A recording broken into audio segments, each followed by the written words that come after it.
గత భాగంలో అమ్మవారిని దేవర్షిగణాలు ఏ విధంగా తమను రక్షించమని ప్రార్థించాయో చూశాం కదా. ఇక ఈ భాగంలో శక్తిసేన యొక్క వివరాలను చూద్దాం.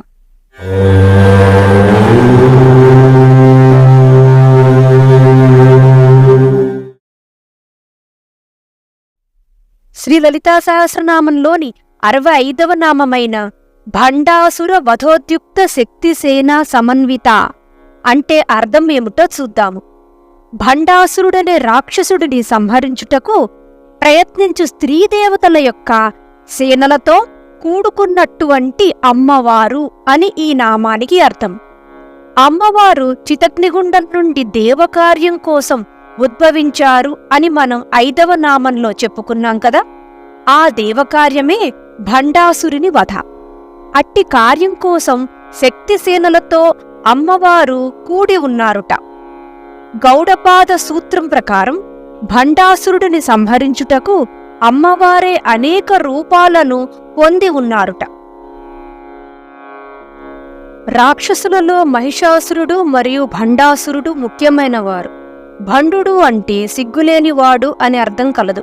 అజ్ఞాని, సుఖదుఖాలలో మునిగి తేలేవాడు. అతడికి జీవి అని పేరు. ఈ శరీరమే తాను అని భావించేవాడు. సచ్చిత్ ఆనందం యొక్క స్వభావం కలిగిన ఆత్మ ఒక శరీరాన్ని తీసుకున్నప్పుడు ఆ శరీరం ద్వారా ఆనందాన్ని మరియు బాధలను అనుభవిస్తుంది. ఈ ఆత్మస్థితిని భండిమయం అంటారు. అసు అంటే ప్రాణం, రా అంటే గ్రహించుట అని అర్థం.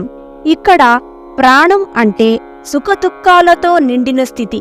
ఇది శాశ్వతమైన పరమాత్మ చైతన్యం నుండి తమను తాము దూరం చేసుకుంటూ అశాశ్వతమైన శరీరాన్ని నిజం అని నమ్ముతుంది అని అర్థం. అట్టి జీవి యొక్క అజ్ఞానాన్ని పోగొట్టి మోక్షం వైపు నడిపించుటకు అనేక శక్తులు అవసరమవుతాయి.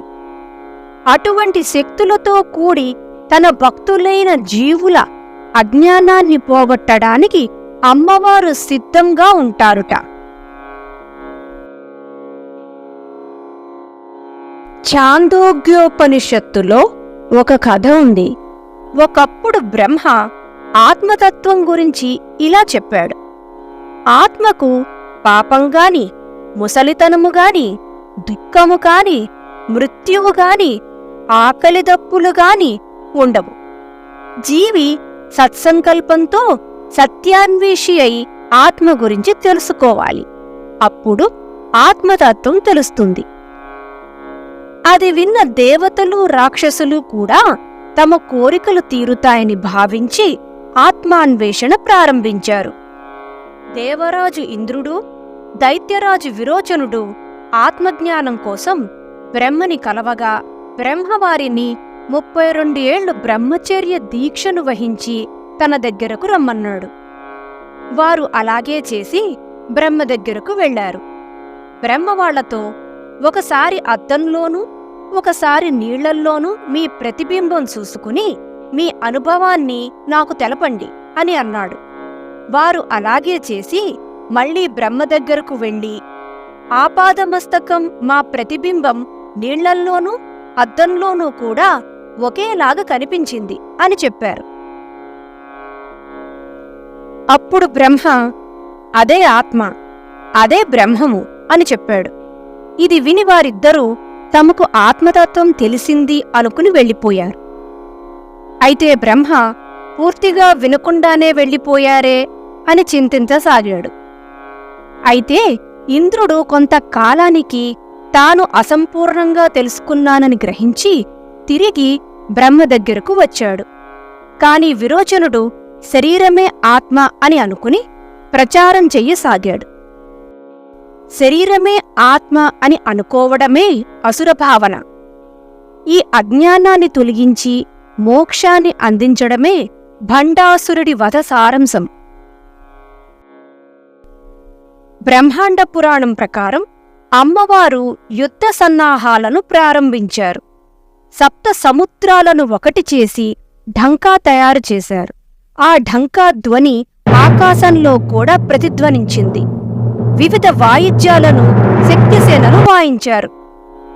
అమ్మవారి అంకుశం నుండి సంపత్కరీదేవి ఆవిర్భవించింది.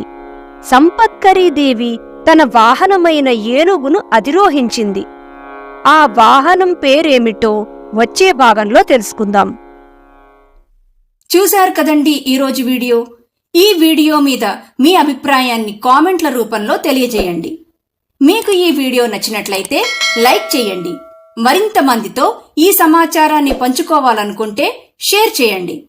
అలాగే మొదటిసారి మా వీడియోని ఎవరైనా చూస్తున్నట్లయితే సబ్స్క్రైబ్ చేయడం మర్చిపోకండి. మళ్ళీ వచ్చే వీడియోలో కలుద్దాం. అంతవరకు మీ వద్ద సెలవు తీసుకుంటోంది మీ మానస.